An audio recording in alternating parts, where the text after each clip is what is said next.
Welcome to the Charbagh, everybody. Thank you all so much for being here. I can see Priyambada arriving late, as usual, I suspect. It's her session, which she's bullied me for the last 6 months, but she's taking her time. So I'm going to start, actually.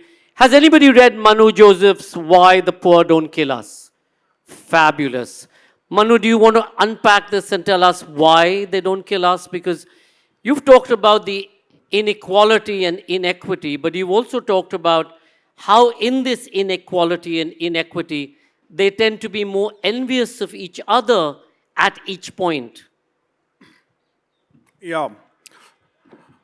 I can give you all the reasons why the poor don't kill us. I think you may have to read the book for that. Yeah. We should do a session on why moderators don't kill speakers. I could kill a few. I'll try to briefly introduce the book. In fact, when I was in the Delhi airport, I saw a guy use sugar-free in his chai, but he was having chola bhatura and samosa.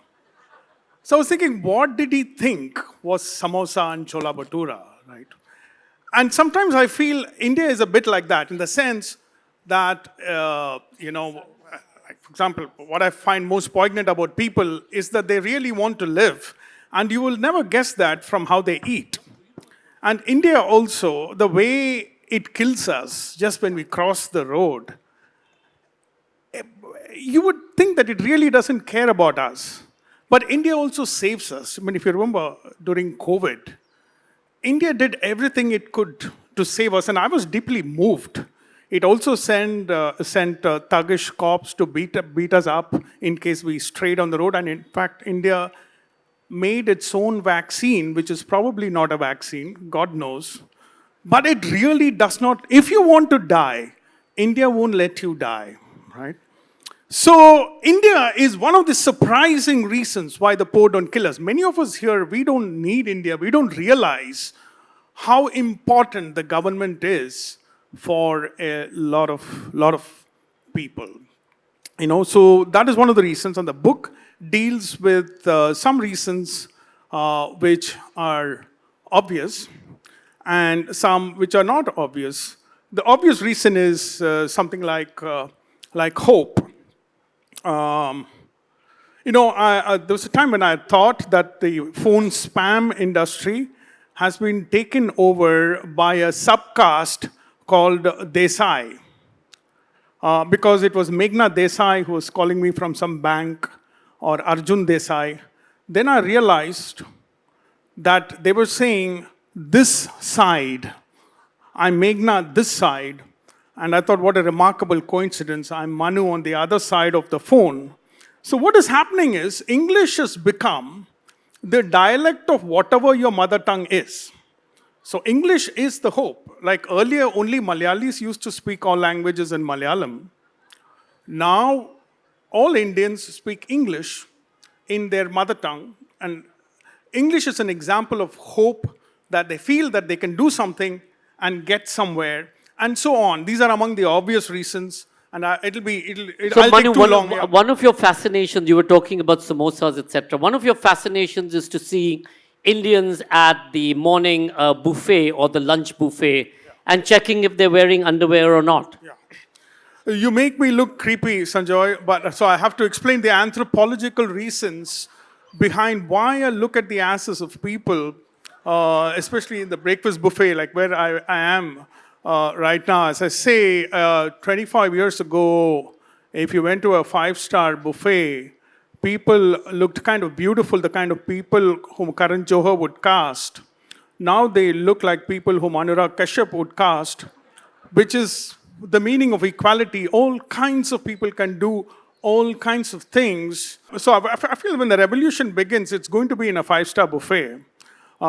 Because I feel that it's very vulgar. Now, we can't help it. Many of us are kind of decent people, but in a poor country, just eating for 5,000 bucks a plate, and just the way a buffet looks can be very vulgar. And in fact, when Indians say feast, we mean it. We are not like Europeans who are very stingy. If you want to make an Indian laugh, show them a European buffet, right?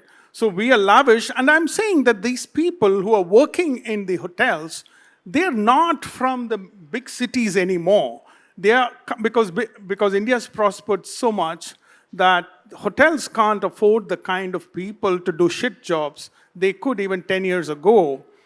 So these are coming from deeper India, small towns, villages, and they are watching me and the others. And I don't know what it is about a five-star morning buffet that Indians get very aggressive to feed their annoying kids puri, that if something is late for 5 minutes, they are very aggressive, and the waiters know how much we have spent on the food. And in the middle of all that, I'm just saying, like, to bring Sanjoy's point about why I look at the backsides of people, is that I'll tell you, I also want your support. I want a lot of things in this world to be banned. I don't want people to wear pajamas and come for the buffet, you know. So you need to join my movement there. But I have my own theory on why they do it. At first, I mean, see, if it is for comfort, then I'm wondering, like, what did you do? You woke up, you took off your pajamas, and then you wore your underwear, and then you put the pajamas back again. You made all this effort to come down to the buffet. They do it because they want to be comfortable, because the five-star buffet is meant to be exploited, where you eat and waste a lot of food. So the wastage of food was the point of why I brought in the element of pajamas. And for a lot of Indians, the worst thing that you can do with food is to waste it. And 50% of a five-star buffet is wasted. I'll unpack. One of the things that Manu talks about is how 2% of the population wants to overthrow 1% who are at the top of the echelon. But we come back to that. Priyambada, this is a great way to segue into MS Swaminathan, the man who fed India. Manu talked about how it's really criminal to waste food in places like this. Priyambada, what got you to write this book? It's so seminal, it's so timely. You began the journey with his growing up days. So what was the association? What was fascinating for you sitting all the way in Singapore, where you have a lack of nothing, yet you decided to write this book about the man who fed India? Thank you, Sanjoy. Is this working? Thank you, Sanjoy. I think being here and a wonderful introduction, when I literally hop, skipped and jumped in a city. I think Jaipur, thank you for having me here, but Jaipur's traffic makes me, wonder how lucky we are in Delhi. It can't be worse than that. Coming back to your question, it is actually Singapore's, the sense of having everything, which is what propelled me to write this book, because we were this was a lockdown project, and Singapore's lockdown was probably one of the most strident that I've seen in recent times, and we weren't allowed to move out. And of course, in the midst of having everything, you lacked the most important thing, freedom. And that is what propelled me to write the book. In fact, I think it was also my husband who was tired of me bouncing off walls and having all this energy and not knowing what to do. And he finally turned around and said that, you write. You've been writing for a long time. Why don't you write about something? You turn around and ask yourself, what do you write about? This is, of course, not the first book about MS Swaminathan. He's had several books written about him, but from the agricultural lens of studying the wheat revolution. And I was quite fed up of reading about the lysine content of wheat and what they did in laboratories. I really didn't care. Of course, it was seminal. It is what changed our food security history. But I wrote this simply from the human lens of a man who changed India's trajectory. And the fact that, that point of the Green Revolution was gravely integral to India's political sovereignty. Without food security, you wouldn't have political sovereignty, because at the end of the day, food is the ultimate currency of life. But it wasn't an easy journey for him. You write about how when he had this thought about turning around the wheat thing, looking at the Mexican wheat thing, he couldn't convince government to look at this or give enough funding to be able to do the demonstrations for the new seed thing. It was only during Lal Bahadur Shastri's time that he bought into the idea of what led to the Green Revolution. Actually, because of political, the political strife, I think if the Green Revolution might have happened earlier if it wasn't for, the grandstanding done by politicians, the bureaucrats. More than the politicians, I think it was the bureaucrats who kind of had a stranglehold on policy at that stage, and they still probably do, probably in a more diluted version. He had, of course, Lal Bahadur Shastri was seminal because he was the man of the soil. If Pandit Nehru started India's, turn into the modern era with a top-down industrialization, Lal Bahadur Shastri, rooted as he was with his, slogan of Jai Jawan, Jai Kisan, knowing that, the largest number of, armed forces were drawn from farmers. He was very sold on the idea that unless we revolutionized our fields, we wouldn't be able to sort our food situation out. And Lal Bahadur Shastri deployed C. Subramaniam, an intrepid Tamilian who was very reluctant to be the agriculture minister. He had a very, very, stellar portfolio as the steel minister, and it took a lot of hand-wringing and kind of gentle cajoling by Shastri to kind of get him to accept it. And it was then that MS actually had an ally within the government to kind of see this through. But ultimately, MS Swaminathan's greatest friend was Mrs. Gandhi. She walked a very lonely road with her scientists. Of course, she also realized that, her time was up with the bullying kind of unleashed by Lyndon Johnson and the Americans. So Mrs. Gandhi realized that both Swaminathan and her were taking on a huge part because a lot of segments of even her own government were very unconvinced until the Green Revolution started spewing out, food, and the land was vomiting food in the way it did. I'll come back to unpacking a bit about 1971 and the food security. But Manu, one of the things you talk about is here you have the Ambanis build this gigantomous home for themselves, but yet there's no sense of resentment by those who don't have anything. As she said, MS Swaminathan changed the way that we ate. He ensured that there was food security. He ensured that there was enough grains available. Did that change the way the poor looked at the Mai-Bap, which is the government? Is that a way that sort of, in some way, got them to understand that, no, this is what we need? Or is it the fact that they've always been under some kind of domination, either by the local feudal landlord or the Raja or the British? What's the philosophy behind this?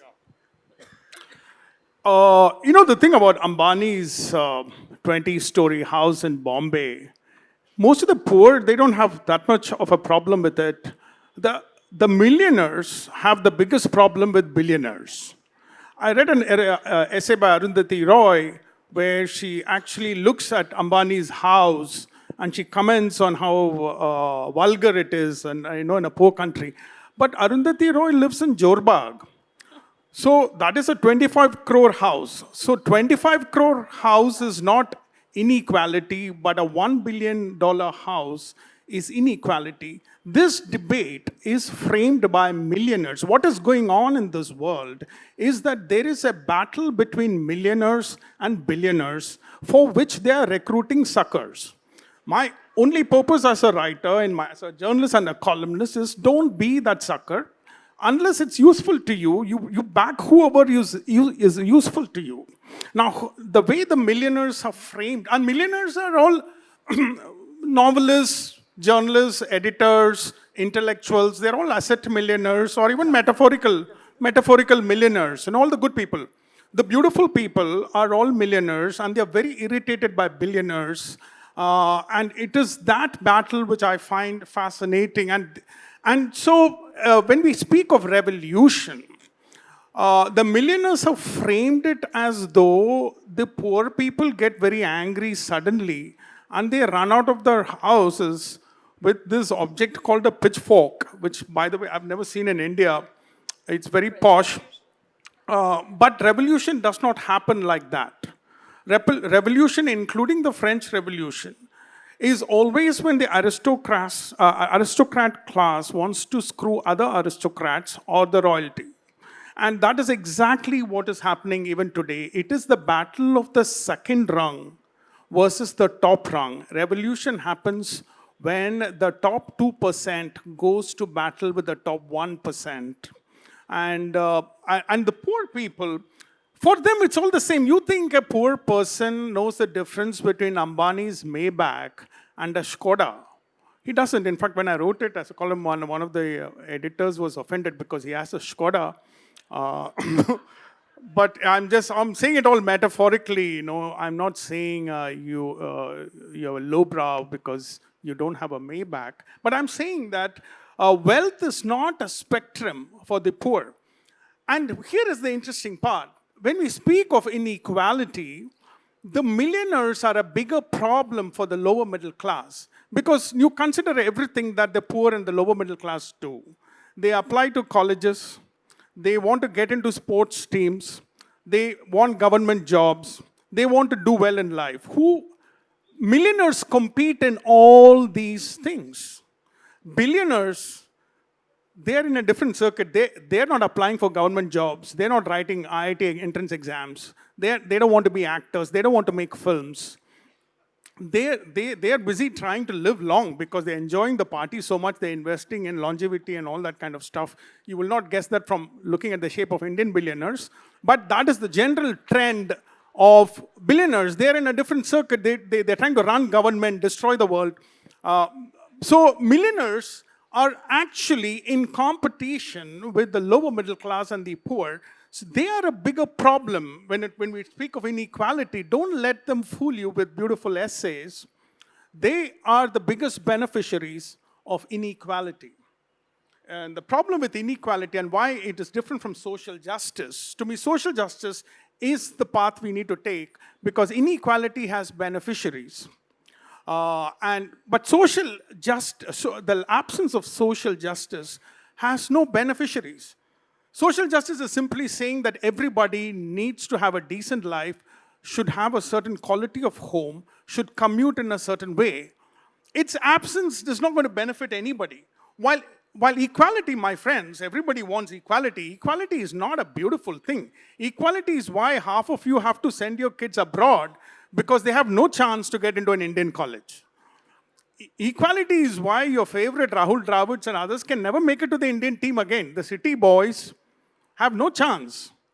And that is what happens when I like it, but I'm saying that we fully do not understand the meaning of inequality and equality and what these things mean and who is creating these agendas. Manu, I'm going to come back about the 7,500 rupees for 5 people and of course the concept of happiness, but hold on that.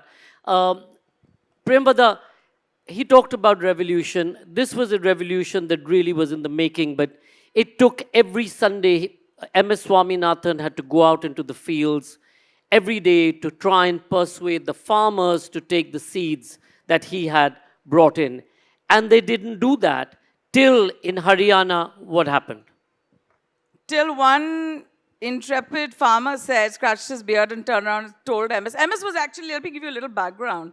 He had these hybrid seeds, which were Indian hybrid seeds married with the Mexican ones, because why did we need hybrid seeds? I mean, I think, Sanjoy, a lot of people don't even know about the Green Revolution, and why did we need it? How many of you don't know about or know about the Green Revolution? Don't know is a better question. Don't know. So everybody knows. Everybody knows. But I'm lucky then. Very, very lucky. It's the Jaipur Literature Festival. Why don't you ask them randomly some questions? Well-read people. To figure out. Manu, maybe we come back to that. Okay, so there was no, I mean, he realized it was working in the Indian Agricultural Research Institute where he was Director General. He knew that these seeds were going to be, sprouting the kind of revolution he wanted from the fields. But you can't just be holding onto seeds in your pocket and going around in circles, which is what he did, until a farmer actually turns around and says that, I'll use it. So for 7 weeks, he went around in Jaunti, which is in Haryana, the village, trying to convince these farmers to say that, hamare paas beej hai, aap le lenge. They turn around and chew him away and say, chai pee lijiye, paise dena hai, to paise dijiye, fir try karenge. He turned around and said, hamare paas paise nahi hai. He did this for 7 weeks. And he used to take his children with him on Sundays. One Sunday, I think in the 7th week, one farmer whose doors he'd already knocked on before 3 times before turned around and said, you know what, I'll actually try this time. So he was very surprised. He said, what changed your mind? He said, you're coming on a Sunday. You're coming on public holidays. What does that mean? That means that you're not getting paid to do this. And that you actually have faith in your seeds. And you actually know it'll work. Because if you were paid to do this, you would stop coming only on the Friday and then resume back on a Monday. But you're actually coming with your merry band of scientists and walking around in the heat. And this was the searing heat, in May and June. And it was that one intrepid, farmer who took that leap of faith. And that leap of faith was India's leap of faith in food security, which unleashed the Green Revolution. So Priyambada, he went from, I think, 400 acres to literally the entire North Indian belt, yes. in a period of 6 to 7 years. By 1968, India started becoming food secure. And they got out of the whole American Yes. trade. So tell us a little bit about why we were so hooked to America and why we had to continue to listen to America, and what Mrs. Gandhi said to MS Swaminathan at the end of this period. Okay, India's food security goes back to the fact that we weren't able to grow our own food. In fact, when we had independence in 1947, I remember MS telling me very clearly that, the front headlines were India's tryst with destiny and Nehru's famous speech. But nobody remembers the bottom of the page, which was the fact that there was immense hunger everywhere. India was actually, independence was cleaved in hunger. We were born hungry. And he said that continued because we couldn't grow our own food. And so we used to do something. Does anybody know about PL 480? The Public Law 480, and the fact, I see a few hands, how interesting. Public Law 480 was actually the American Food for Hope program, which was signed into law by Dwight Eisenhower, which made sure that, countries which couldn't feed itself could use American grain and could pay in their own currencies. So we were used to be very contemptuously called a nation which lived from ship to mouth. Why exactly was that? Because the ships would come laden with grain and be distributed in a matter of hours. And then you really had to wait for the next shipment. And that kind of food coming into India was also conditional diplomacy, because the Americans would tell you, you can't put out a statement for Vietnam, you can't go and say anything to Pakistan. Mrs. Gandhi used to, it's in the book, her knuckles used to be white with rage listening to Lyndon Johnson drone on and on endlessly. So she finally told Swami, I've been hearing about these hybrid seeds that you haven't, been going around about. How soon can you give me 10 million tons, because I want to get the bloody Americans off my back. Now, why 10 million tons? Because that's exactly the volumes that we had kind of imported from them.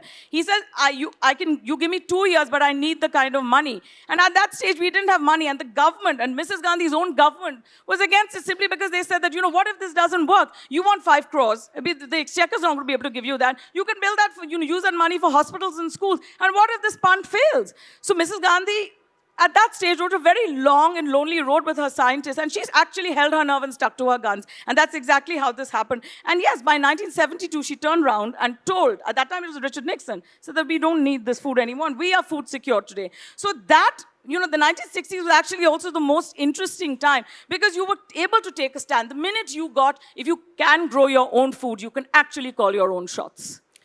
Manu, we're talking about, disasters in this case. Go ahead, sorry.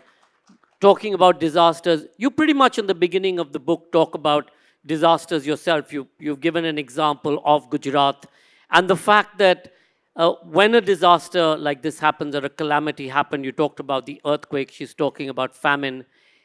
The poor today are even worse off than the ancients. Can you unpack that a little bit? And also, while doing that, give people a sense of the numerics, the 7,500 for 5 family members, so that people understand how we measure poor or poverty in India.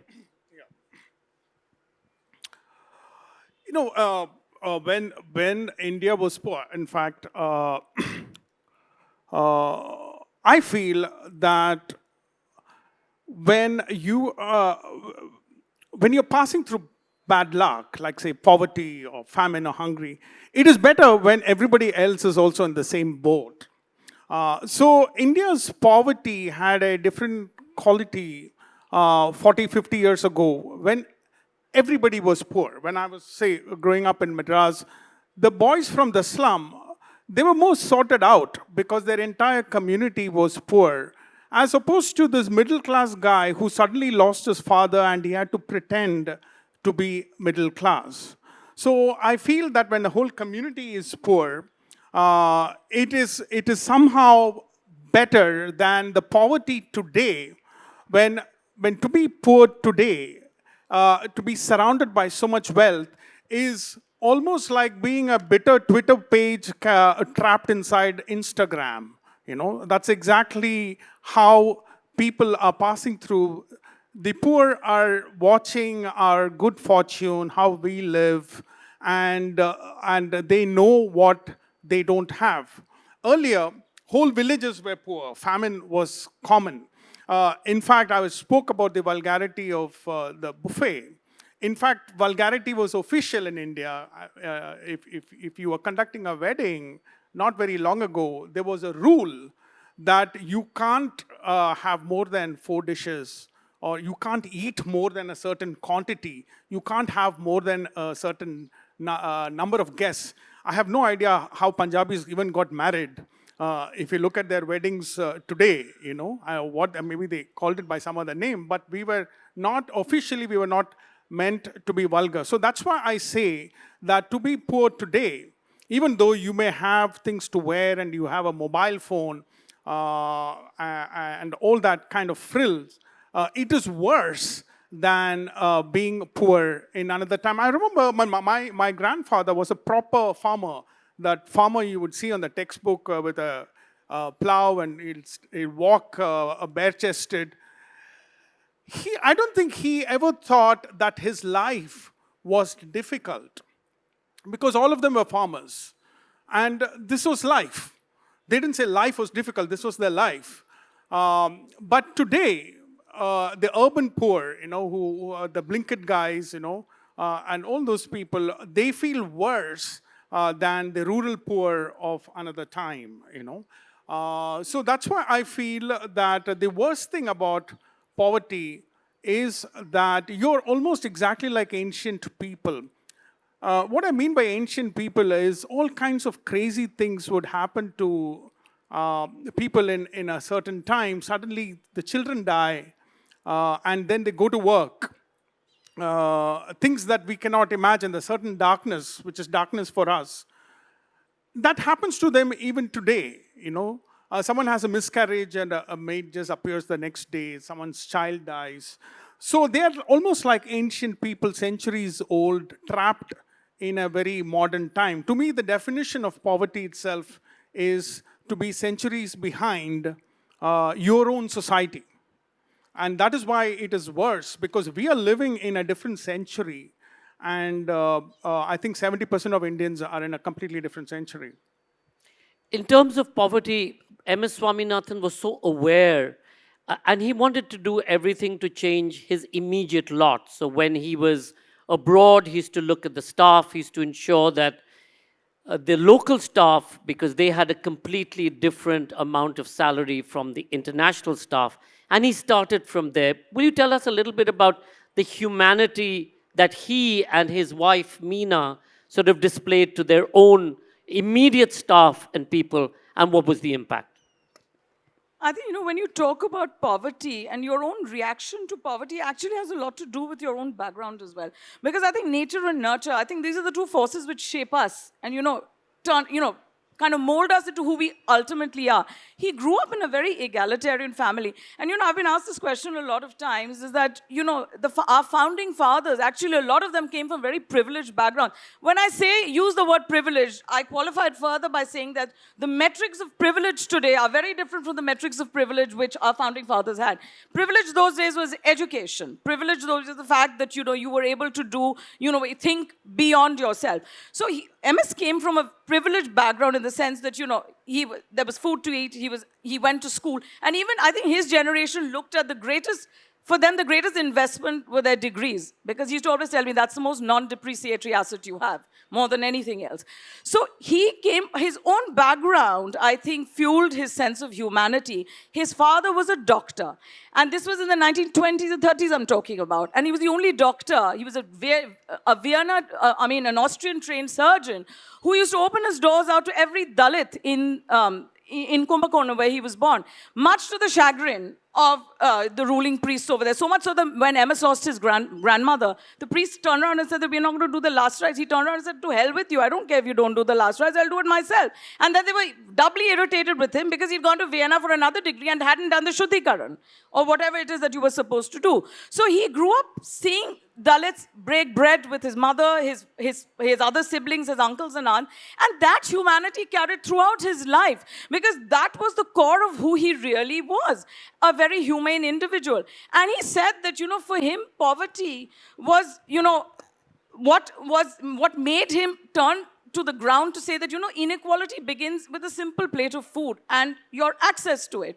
So when he was the only Asian, first Asian and the first non-white to be the Director General of the International Rice Research Institute in Manila, in Los Baños, which is about an hour away from Manila.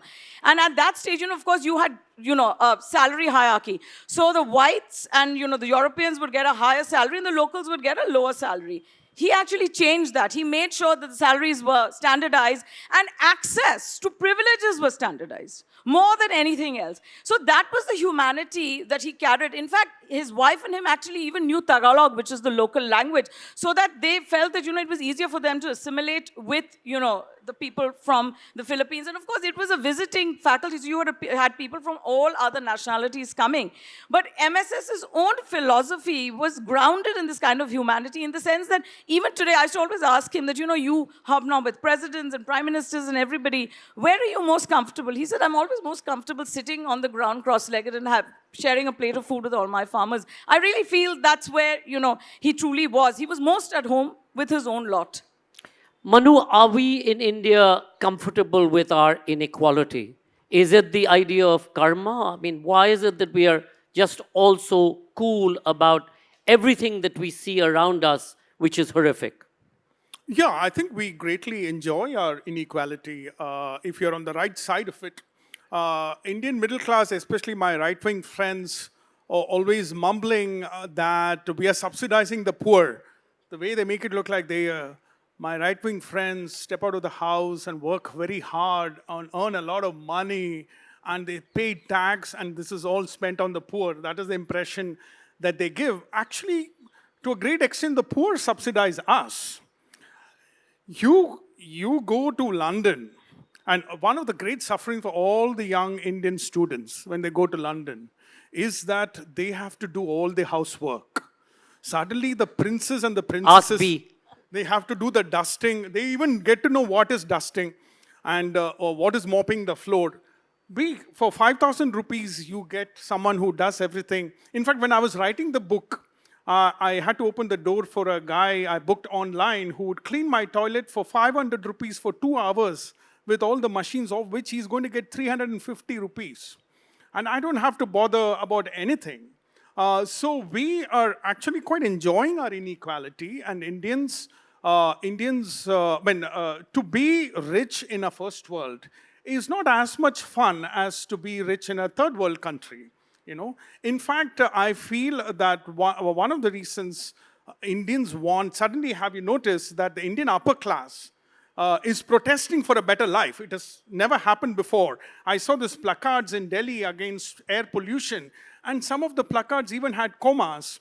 That's how I know the upper class has even come out. They want India to be a better place, and we should thank Trump for it, because Trump has made immigration such a hellhole that Indian upper middle class knows now that escaping India is not a guarantee. My generation's idea of progress was getting out of India. Now that is not a guarantee for happiness, and Trump has ensured that, and he's reminding us every day. So Indian upper class wants India to be a better place, which is a good development, I feel, so that we can continue to enjoy our inequality and also wish the world is a better place. I'm going to steal a few minutes from audience questions, and Manu, just stay with that. One of the things that you've talked about, which to me was a revelation, where you talked about somebody like Vemulu, who was very poor, came from a very difficult circumstances, but was an activist, but couldn't handle the activism. Yeah, so generally, I'll make a general observation fast because we don't have time. Also, that one of the luxuries that the upper class affords is activism. That you try to make the world a better place, and it goes with us. But what happens is that we protest, and protest is a very negative thing. People don't realize how negative it is. Uh, and then we go back to our aesthetic places when the protest is over. But there is a whole lot of people who are already going through a certain mental health problem, and they go back to a typical a dreary lower middle class hostel with a smell of lungis and Chandrika soap. And that is the exact opposite of aesthetics. And when there is too much negativity, negative thought about just about everything, that is potentially extremely dangerous for people who are already on the brink. So this is one of the things which I try to keep saying about activism is that, I mean, it's a great thing, but a lot of young people who are not occupying aesthetic spaces mentally and physically, it is a very dangerous phenomenon, for them. The funny thing is when in university, I was an activist. They called me a Naxalite. And I remember I was going to sending this long message to my parents saying I was dropping out of St. Stephen's College to go and work in the villages of UP and Bihar, till my brother came by and said, that's all very well, but the only place you'll be throwing a bomb from is an air-conditioned limousine. And remember, there's no air conditioning in villages. But Priyambada, MS Swaminathan, above all, was a feminist in a time, but feminism hadn't quite come into its own. Was that because of his wife, Meena, because of his daughters? Or is it something that he had sort of, again, looked at, was stamped in his DNA? Because, again, he came from a fairly parochial background, in a sense. Yes, as I said, I think it's always nature and nurture. I think he was 11 when he realized that all his mothers and aunts did all day long was run around their husbands and their children and the drudgery of housework. They were either slave to the kitchen or they were slave to the children. And he turned around and asked his mother, don't you get bored doing this all the time? Because you don't seem to have any other life. And I think that triggered his lifelong mission to kind of stick to his feminist ideas. And of course, it was kind of nurtured further because he was married to Meena, my aunt, who was a huge feminist in her own way. And we kind of encouraged his sense of activism. In fact, Manu, when you said about your grandfather being the farmer and, being, the image of him bare-chested with a plow, that is exactly what he wanted to demystify in his lifetime. Because he said that I was so tired of that image perpetuating in public memory of the farmer being a man when all the work was actually done by women. And they were never, ever given the kind of backing that they needed. He says he went up to Parliament. He said, I was in Parliament and I was desperate to table a bill called the Women's Farmers Entitlement Bill so the land credits and land could be given to women. But he said, I was actually heckled by all the women over there in Parliament who refused to let me speak until Kanni Modi Karunanidhi one day went up and was again heckled by other people. He says, in India, farming is actually women-centric, and the feminization of farming has never been looked at by anybody. Farmers are essentially women. Look, you go to any farm, it's the women cutting, the women threshing, the women carrying on with everything, the burden, and they come back to housework, and they come back to their children. So, that cycle of drudgery doesn't leave them even at work, but they're never given any credit for it. And that is exactly why he said that, my entire hope all my life was to give access to women in the farms just as much as they could have at boardrooms. So from the farms to the boardrooms, he advocated for women's activism everywhere that he could. So that, the next time you think about a farmer, please don't think about a man, think about a woman as well. And that's what he said, and that's what he hoped for. And I do hope that is the message the book conveys, that, farming is also a woman, not just a bare-chested man. You talked about Kanimoi. It's a reference from Manu's book, but we leave that for people to buy it. Just a couple of questions. I'll take them together because we have a shortage of time. So the gentleman in the red and then the gentleman on the other side of the aisle. Keep the questions short. Hi, Manu. You wrote about, a cultural distinction between Malayalis and Punjabis in your book. You wrote, Malayali is almost always richer than he looks and a Punjabi is always poorer than he looks. So do you like to expand on that? Can you talk more? Malayalis always look poorer than they are and Punjabis look richer than they are. The gentleman in this side, yeah, go ahead. And then the lady in front. Quickly, please, mics. Manu, I resonate a lot with the avocado-eating amateur Indian who doesn't know how to deal with a policeman asking for bribe. So my question is the same question you end your chapter with. How do I become more Indian in India? How do I become more Indian in India? And the lady, there was a lady right in front of that. Yeah, go ahead. Thank you for the beautiful session. So I have like a simple question. How do we like, as a public person, like an activist, how do we eradicate like poverty and like... How do we eradicate poverty? So go for it. How do we eradicate poverty? Any suggestion? Manu, go for it. See, on the point that the other gentleman made, I feel that Punjabis are much poorer than they look, and Malayalis are much richer than they look.